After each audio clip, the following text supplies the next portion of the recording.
All right, buckle up for a deep dive into Indian finance. We're going to try to make sense of what's happening with Equitas Small Finance Bank. You've given us their Q2 FY25 investor presentation and the transcript from their earnings call.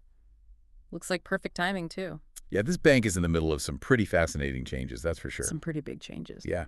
We're talking about a small finance bank in India and their second quarter results. They cover July to September 2024.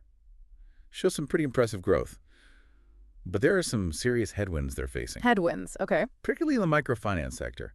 It really highlights how dynamic this sector is right now. I mean, maybe even volatile, if you want to use that word. Volatile is a good word. So before we even get to the numbers, can you give us the backdrop? Like, what's the overall situation for microfinance in India right now? Well, imagine, if you will, a tightrope walker. Okay, I got a tightrope walker. That's kind of where the Indian microfinance sector is. You've got rising delinquencies, you've got borrowers that might be over-leveraged, and you've got the after effects of COVID still playing out. Equitas is definitely feeling all of this. But this is where it gets interesting. Yeah. They're not just sitting there, right, hoping things get better. Right. They are aggressively diversifying their business. I'm seeing that in their investor presentation. Mm-hmm. They're pushing into small business loans, housing finance, even credit cards. It's like they're building a safety net underneath that tightrope walker we were just talking about. Exactly, and for good reason. I mean, if we look at their overall advances, they're up 15% year on year. Okay. Which is, I mean, that's solid growth. Yeah. And it's being driven by these new areas that we're talking about. Mm-hmm. Small business loans, for instance, are up a whopping 28%. But, and here's the catch. Right, here's the but. Their microfinance book, it actually shrank. Okay. And then you've got the looming issue of credit costs. Yes, credit costs. Always a fun topic. So break it down for our listeners. What are we seeing with Equitas? Well, their overall credit costs for the first half of this fiscal year was 2.59%. Okay. Which, you know, seems manageable, right? Right. But when you separate out microfinance, it's a different story. The credit cost for microfinance alone is over 10%. Oof, that's a big difference. Which is a huge red flag. Yeah, and they're clearly taking this seriously. In the earnings call transcript, they specifically mentioned setting aside 146 crores as a provision just for microfinance. It's like they're saying, look, we know things are a little shaky, so we're getting ready. Yeah, preparing for potential losses, Mm-hmm. which is smart. Yeah. It shows they're not sugarcoating the situation. But it begs the question. It does. What is going on with microfinance? Why is it such a pain point for Equitas?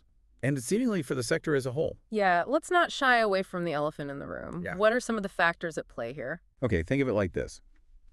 You have a group of borrowers that were already vulnerable, Okay. and then COVID hit, Right. disrupting their livelihoods. Yeah. And disrupting their repayment patterns. Then you add in factors like over-leveraging. Uh-huh. Some borrowers have loans from multiple places, and it creates kind of a perfect storm. Yeah. Right. And we're seeing that impact in their financials, right? Their Sure. gross non-performing assets. GNPAs, for sure, Yeah, are up to 2.95%. exactly. And remember that 10% credit cost we talked about. Yeah. That's directly related to those rising GNPAs. They're having to set aside more money to cover those potential losses. Yeah. And that eats into their profits. It's a vicious cycle. It is. And on top of all that, they're dealing with lower center meeting attendance. And in microfinance, these meetings, they're crucial for loan repayment and support. They mention it's down to 45 to 50% from a pre-COVID level of 65 to 70%. There's a quote from the earnings call I found pretty insightful. They said, and I quote, "In COVID, we actively told them not to come, to the center meetings.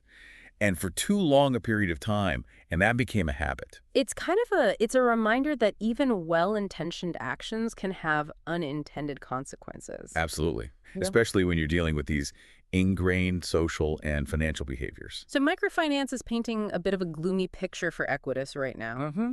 But they're not a one-trick pony, right? There's got to be more to this story. Oh, absolutely. Remember that tightrope walker? Yeah. Well, they're also juggling while walking the tightrope. Okay. And some of those juggling acts are looking pretty impressive. Okay. For instance, their deposit growth is up 29% year on year. Hold on. 29%? That's massive. It's huge. What does it tell us? Well, it suggests that despite all this microfinance stuff, customers still have confidence in Equitas Okay. as an institution. Right. People are trusting them with their savings, which is a huge positive. Huge positive. You also gives them more fuel to power those other areas where they're seeing growth, right? So got it. It's like they're building a reserve of financial strength Okay. while they navigate this tricky microfinance terrain. So yeah, there are definitely some bright spots here. There are. All right, so we've got a bank in transition, Mhm. battling headwinds in microfinance, but also showing some serious hustle in other areas. What are some of those bright spots that we should tell our listener to pay attention to? Okay, let's move beyond microfinance. Okay. And let's look at their beyond banking initiatives because they're not just a traditional lender anymore. They're offering this wider range of financial services, almost trying to become that Yeah. one-stop shop. Stop shop. Okay. Things like insurance, mutual funds, even demat accounts. Interesting. It's like they're creating this financial ecosystem where a customer could manage all of their needs in one place. Exactly, and it seems to be working. Okay. I mean, look at the growth in their mutual fund assets under management. It's up to 437 crores from 249 crores the previous year. Okay. It shows they're attracting customers who are looking for more than just loans. More than just loans, right? And it's not just about attracting new customers. It's about keeping those high-value elite customers who are going to bring in those deposits and use more of those services. You got it. They actually highlighted this in their presentation, showing that their relationship value from these elite customers, it's up 22% year on year, Wow. and even 5% just for the last quarter.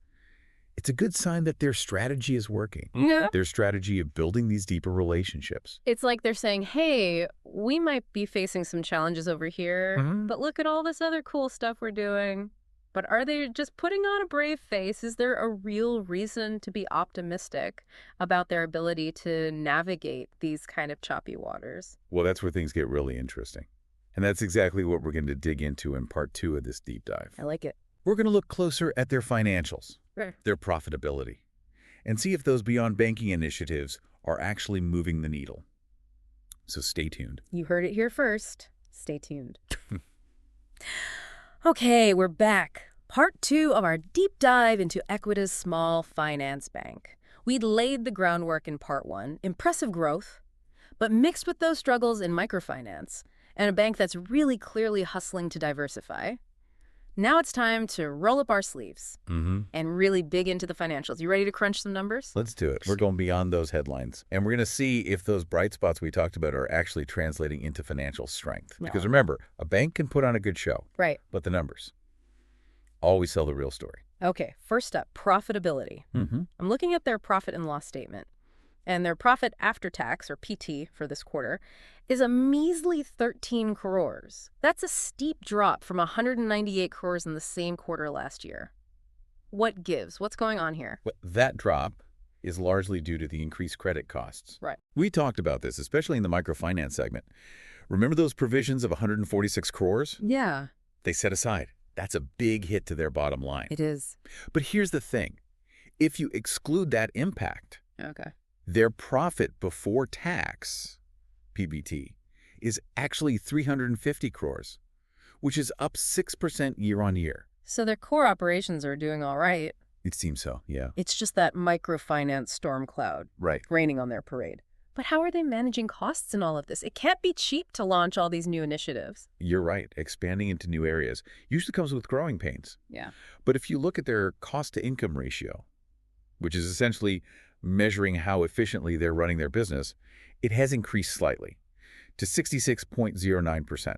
Okay. From 64.37% last year.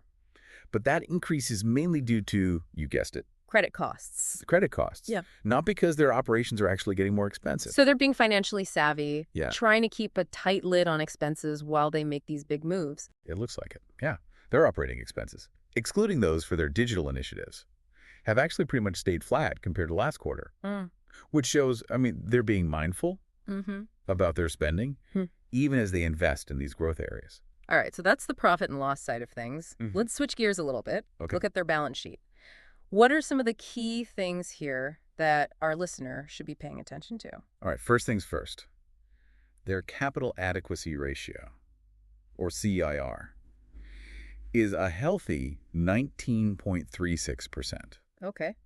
Which basically, this is a measure of how much capital they have to absorb any potential losses. Think of it like their financial shock absorber. Okay. They've got a nice thick one. That's good news, especially considering all the uncertainty in the microfinance sector. Right. It means they're in a better position to kind of weather the storm. Mhm. And they mentioned in the earnings call that they're planning to raise some Tier 2 bonds soon, Uh-huh. which would further boost that capital position. Right. It's like they're adding another layer of padding to that shock absorber. Okay. Always good to be prepared. Be prepared. Okay, now let's look at their loan book. All right. We've talked about them diversifying, so it's important to see how that's actually playing out. Yeah, absolutely. Their investor presentation actually has this nice little breakdown Mm-hmm. of their loan portfolio by segment. It's spread across small business loans, housing finance, vehicle finance, and of course, microfinance. Mm-hmm. And they even gave the GNPA and provision coverage ratios for each. Now, I'm no financial whiz, but I know a good GNPA is a low one. You got it. The lower the GNPA, the better. Right. It means fewer loans are going bad. Yeah. And their small business loan segment is looking pretty solid with a GNPA of just 2.19% Okay. and a provision coverage ratio of 27.14%. Okay. Basically, they're well prepared Yeah. to handle any defaults in that segment. So that's a positive sign. It seems like their push into small business lending is paying off. Yeah. Both in terms of growth and asset quality. Seems like it. What about some of their other segments? Are there any areas that are raising eyebrows? Well, they're seeing some good growth in their affordable housing finance Okay. and their used car loan segments. Used car loans. Okay. But interestingly, they're deliberately slowing down their new commercial vehicle lending. Makes sense. It's all about being strategic, Yeah. focusing on those areas where they see the best risk-adjusted returns, Right. and aligning their lending strategy with what's happening in the market. Exactly. It's not just about lending, right? They're also actively managing their liabilities and funding profile.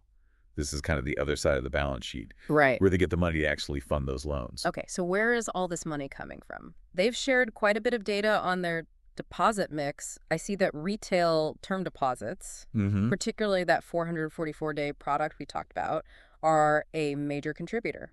That's a good sign. Mm. It means they're attracting stable, long-term deposits from individuals, Mm-hmm. which tends to be cheaper than relying on big institutions. Cheaper, okay. And they're being proactive about managing those costs of funds, right? They've tweaked the interest rate slabs on their savings accounts and even reduced the peak rate on that popular 444-day fixed deposit. It's all about finding that sweet spot, right? Mm-hmm. They're trying to attract deposits Yeah. at a rate that's attractive to customers, but also keeping those overall funding costs in check. It's a balancing act, especially in, this dynamic interest rate environment. So they're juggling a lot of moving parts here. They are. Growing their deposit base, diversifying the loan portfolio, managing the cost of funds, and of course, trying to weather that microfinance storm. It's like a financial circus act. It is, but it's a fascinating one. And it's starting to reveal a clearer narrative. Equitas is in this transitional phase, evolving from a microfinance-focused lender to this more diversified financial institution. And they're making some bold moves, trying to stay ahead of the curve. It's a story of resilience. They're not shying away from the difficulties, and they're taking steps to address them. But the big question is, are those steps enough? That's the million-dollar question. And to answer that, we need to zoom out. Okay. Look at the bigger picture. I like it. What does Equitas's performance tell us about the state of small finance banks in India? What are the broader trends at play? And most importantly, what does this all mean for you, the listener? Well, we've got all that covered in part 3 of this deep dive, so stay tuned. Okay, welcome back to the final part of our Equitas Small Finance Bank deep dive. We've explored their growth, talked about the microfinance situation, looked at all that stuff about diversifying, even their potential as like an acquisition target. And now it's time to take a step back and look at the bigger picture. It's like we've been examining a single tree, Right. and now we're going to pull back Yeah. and look at the entire forest. The whole forest. Yeah. Okay, so what does Equitas's performance tell us about the health of small finance banks in India? What are the bigger trends that are at play here? Well, I think they're a fascinating case study Okay. that kind of reflect both the challenges Yeah. and the opportunities that are facing Yeah. small finance banks in India Right now. right now. You've got a constantly evolving regulatory landscape, Mm-hmm. intense competition, Yeah. not just from other banks, but also from like these fintech players. Right. And that constant pressure to balance profitability with social impact? It's a lot. It's a tricky tightrope walk. It is. And that microfinance crisis, we keep coming back to it. Yeah. It's a huge part of the story, right? It's not just an Equitas problem. It's not. It's an industry-wide issue. Yeah, it is. It makes you wonder if the traditional microfinance model is even sustainable. Yeah, that's the million-dollar question that a lot of folks Mhm. in this industry are grappling with right now. Mm-hmm. The model that relied so heavily on group lending and in-person collections Yeah. has been hit hard Mm-hmm. by, I mean, you've got the pandemic's lingering effects, Yeah. the rise of these digital lending platforms, Mm-hmm. and just the changing economic realities Right. of the borrowers themselves. It's like the ground shifted Yeah. beneath their feet. Yeah, it did. And they're trying to find a new place to stand. Mhm. It makes Equitas' strategic shift towards secured lending Right. and that expansion into all these different financial products Right. seem even more crucial, right? Absolutely. It's adapting to survive. Okay. That's Yeah. what it is. They're diversifying their risk, reaching a wider customer base, Mm-hmm. and just building a more resilient business model. Okay. And it's a trend we're seeing across the board Mm-hmm. with small finance banks in India. Right. You can't just put all your eggs in the microfinance basket. Nope. And let's not forget their really aggressive push into digital. Oh, They're really trying to stay ahead of the curve. yeah. Like with their new self-loan app that they launched, Mm-hmm. they disbursed like 350 crores in loans Yeah, just this quarter. this quarter. So that's a clear sign of Yeah. how technology is changing things. Yeah, it's reshaping the landscape. Yeah. Small finance banks are having to realize they need to embrace Mm-hmm. these digital tools to streamline everything, Right. reach new customers, Yeah. keep up with the fintechs. It's adapt or die out there. It is the digital age. The digital age, that's right. Yeah. But what about their microfinance portfolio? Is Yeah. there any hope for a comeback there? It's really hard to say for sure. Yeah. I think the future of microfinance depends on a lot of factors Mm-hmm. that are out of any single bank's control. Right. You've got the overall economic climate. Yeah. You've got the effectiveness of their recovery efforts. Mm-hmm. And, all these things to improve borrower behavior and center meeting attendance Right. actually play out in the long run. They're being cautious, right? They are. That 100 crore buffer provision they talked about Yeah. suggests they're getting ready for some rough seas. It's like battening down the hatches. Yeah. Preparing. Yeah. So we've gone from Equitas' specific performance to these broader trends that are sweeping across the Indian financial sector. What's the key takeaway here for our listener? What do they need to walk away with? For me, it's adaptability Okay. and resilience. Mm-hmm. Equitas is navigating this really complex Yeah. and ever-changing landscape. Right. And their success, it really hinges on their ability to evolve, innovate, and respond to whatever challenges come up.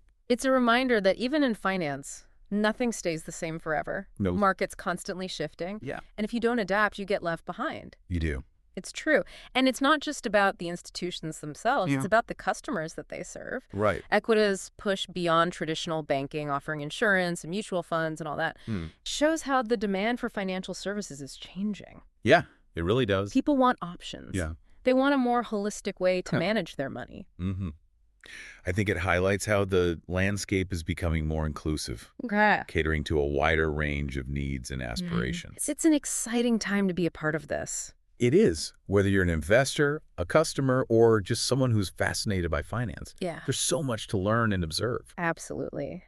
So, as we wrap up our deep dive into Equitas Small Finance Bank, Mm-hmm. I want to leave our listener with one final thought. Okay. It's not about predicting the future. Right. It's about understanding those forces that are shaping it. Yeah.